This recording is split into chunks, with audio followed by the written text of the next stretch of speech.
Hello guys, bersama saya lagi dalam Alright Nopo Channel, berita terkini yang agak menggempakan dan mengejutkan. Ya, apabila hari ini Hamzah membuat kenyataan ya seakan-akan menolak calon Perdana Menteri ya daripada Parti PAS. Kenapa mau pilih calon lain kalau Abakau ada? Jadi dia mau ya Abakau ini Muhyiddin Yassin Presiden Parti Bersatu untuk menjadi Perdana Menteri yang seterusnya. Itu antara kenyataan yang baru saja ya diberikan oleh Ketua Pembangkang ini. Jadi sahabat semua, saya ingin membacakan kenyataan media ini. Tapi sebelum itu jangan lupa juga untuk terus support Alright Nopo Channel dengan cara tekan butang subscribe, like, dan share. So mari kita ikuti berita gempak hari ini. Ini dia. So, Muhyiddin layak jadi Perdana Menteri. Itu kata-kata Hamzah. Kenapa nak pilih calon lain? Soalnya. Jadi mari kita lihat kenyataan penuh daripada Hamzah Zainuddin ini. Juga Setiausaha Agung Perikatan Nasional Hamzah Zainuddin yang mempersoalkan dakwaan pihak luar yang menamakan pemimpin lain sebagai calon Perdana Menteri bagi Perikatan Nasional selain daripada pengurusinya Muhyiddin Yassin. Dia menjawab soalan mengenai dakwaan sesetengah pihak bahwa Perikatan Nasional sudah mempunyai calon lain sebagai Perdana Menteri seperti Menteri Besar Terengganu Ahmad Samsuri Mokhtar dan juga termasuk dirinya. Hamzah turut menafikan wujudnya situasi tidak gembira dalam kalangan ahli parti dalam gabungan itu berhubung isu calon Perdana Menteri Perdana Menteri Pembangkang. Dia menegaskan tidak adil untuk mengatakan Muhyiddin tidak layak sebagai calon hanya kerana ahli parlimen baru itu meletak jawatan sebagai Perdana Menteri setelah ahli parlimen BN menarik sokongan. Dia sebenarnya pun tidak pernah ada kelayakan untuk menjadi Perdana Menteri. Dia hanya menjadi Perdana Menteri pun secara kebetulan. Ya, apabila Kerajaan Pakatan Harapan ditebuk atap oleh geng-geng pengkhianat daripada Bersatu dan juga PKR dan juga UMNO. Akhirnya mereka mengkhianat ya Tun Mahathir Mohamad dan sekaligus menamakan Muhyiddin. Jadi ini semuanya secara kebetulan sahabat-sahabat semua. Di mana kelayakan beliau?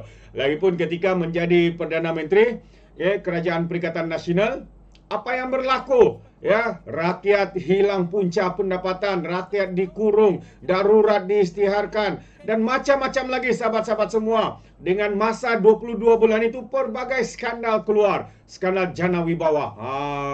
Di dirinya sendiri iaitu Abakau ini pun ya turut terpalit dengan skandal ini dan juga sedang menghadapi pendakwaan ya berkaitan dengan pengubahan wang haram dan sebagainya. Jadi katanya Muhyiddin adalah Presiden Bersatu. Jadi apa masalahnya jika nak promosi dia sebagai Perdana Menteri? Saya rasa tidak ada salah untuk meletak dia sebagai calon Perdana Menteri katanya. Jadi gigit jarilah ya calon Perdana Menteri daripada Parti PAS yang hangat diperkatakan tidak lain tidak bukan ya yaitu Menteri Besar Terengganu. Jadi soalnya kenapa tiba-tiba kita nak kata ada calon lain sedangkan dia pengurus CPN, kata Hamzah pada satu sidang media selepas mesyuarat bersama ketua-ketua jawatan kuasa portfolio Dewan Rakyat Perikatan Nasional di Kuala Lumpur hari ini. Tambah ahli parlimen larut itu lagi, PN akan mengumumkan calon Perdana Menteri sekiranya gabungan itu berjaya menawan Putrajaya. Sekiranya lah ya. Tambah ahli larut, PN akan mengumumkan calon. Sekarang kenapa perlu diumumkan? Kenapa tidak perlu diumumkan sekarang? Yaitu Muhyiddin Yassin. Kenapa perlu tunggu kalau menang? Maksudnya kalau mereka menang mungkin lain calon yang akan dicadangkan. Mungkin itu yang berlaku. Ya, di hari ini juga dalam pada itu Hamzah turut menafikan perjumpaan antara pihaknya bersama Perdana Menteri Anwar Ibrahim untuk berunding mengenai jawatan dalam kerajaan. Ya, perkara ini tular sahabat-sahabat semua. Apabila kedua belah pihak dikatakan penyokong Azmin dan juga Hamzah bergaduh, serang menyerang. Yang satu tuduh Hamzah jumpa Perdana Menteri, yang satu lagi tuduh Azmin Ali dan juga Peja jumpa Perdana Menteri. Itulah yang berlaku.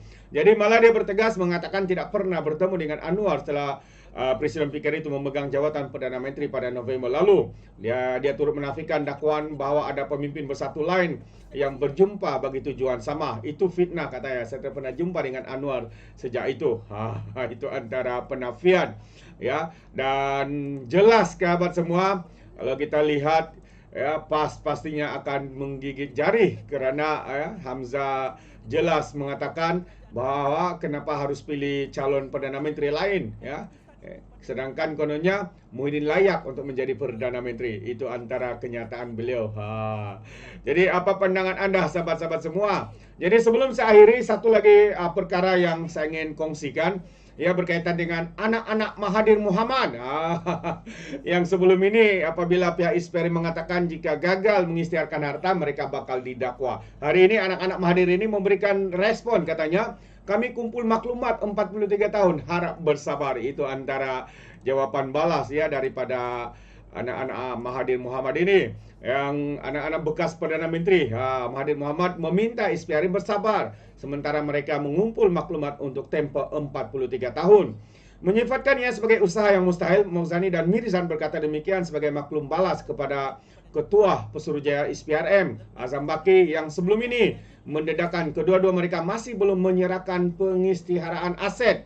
Dalam satu kenyataan petang tadi, Mokhzani dan Mirzan menegaskan bahawa ISPRM telah memberi mereka 30 hari untuk mematuhi permintaan itu. ISPRM telah meminta senarai aset sejak 1981, tahun ketika bapa kami, Tun Dr. Mahathir Mohamad menjadi Perdana Menteri. Dan kata lagi, kami sedang menyusun maklumat yang ada dan melibatkan pihak yang berkaitan untuk membantu dan menasihati kami mengenai proses itu, tambah mereka. Kedua adik-beradik itu berkata untuk mengelakkan sebarang salah nyata dan prasangka, adalah wajar bagi semua pihak untuk cermat ketika mengulas isu ini. Ketua Pesuruhjaya ISPRM Azam Baki, lebih-lebih lagi apabila kami tidak dimaklumkan mengenai siasatan secara spesifik selain ia berkaitan dengan bapa kami, katanya. Dan dia menambah, tugas di tangan untuk mengumpul maklumat selama 43 adalah usaha yang mustahil. Dan kami meminta kesabaran dan memahami dan pemahaman untuk memenuhi permintaan ISPRM, tambah mereka dalam satu kenyataan yang dikeluarkan melalui firma guaman Zarif Nizamuddin. Pada Selasa yang lalu, Azam mengatakan kedua-dua mereka boleh menghadapi tindakan undang-undang jika gagal mengisytiharkan harta seperti yang diminta. Dia berkata notis di bawah Seksyen 36 Akta ISPRM telah dihantar kepada mereka, tetapi tiada maklum balas diterima sehinggalah hari ini. Jadi Azam juga menyatakan bahawa kedua-dua mereka boleh meminta lebih masa apabila tempoh notis tamat pada pertengahan bulan ini. ISPRM memanggil Mirzan dan Mokhzani untuk disoal siasat bulan lepas. Seksyen 36 Akta ISPRM mengkehendaki penerima mematuhi sebarang notis yang dikeluarkan oleh Suruhanjaya itu. Ini termasuk tapi tidak terat kepada permintaan ISPRM untuk mengisytiharkan harta. Kegagalan untuk mematuhi notis itu boleh dihukum penjara 5 tahun dan denda sehingga 100,000. Sebelum ini bekas Menteri Kewangan Daim Zainuddin dan isterinya Naimah Abdul Khalid juga didakwa kerana gagal mematuhi notis yang memerlukan mereka untuk mendedahkan aset mereka di dalam negara maupun di luar negara. Itu antara dua perkara yang menarik. Yang pertama tadi, Hamzah menolak calon Perdana Menteri daripada sesiapa selain daripada Muhyiddin. Adakah dia juga menolak calon daripada PAS yang hangat diperkatakan sebagai calon Perdana Menteri, iaitu Dr. Sem, Menteri Besar Kedah? Itu satu persoalan yang menarik untuk kita fikirkan bersama sahabat-sahabat semua. Jadi sampai di sini saja. Sekiranya anda mau berikan sebarang komen, pandangan, anda boleh berikan dalam ruangan komen. Tapi ingat, komen dengan cara berhemah. Izinkan saya untuk mengundurkan diri. Dan seperti biasa, peribahasa mengatakan, kapapun kangkap, 2 ton keinginan. Dalam bahasa Melayunya, tepuk dada, tanya selera. Sekian saya daripada Alright Nampak Channel. Kita berjumpa lagi. Bye-bye.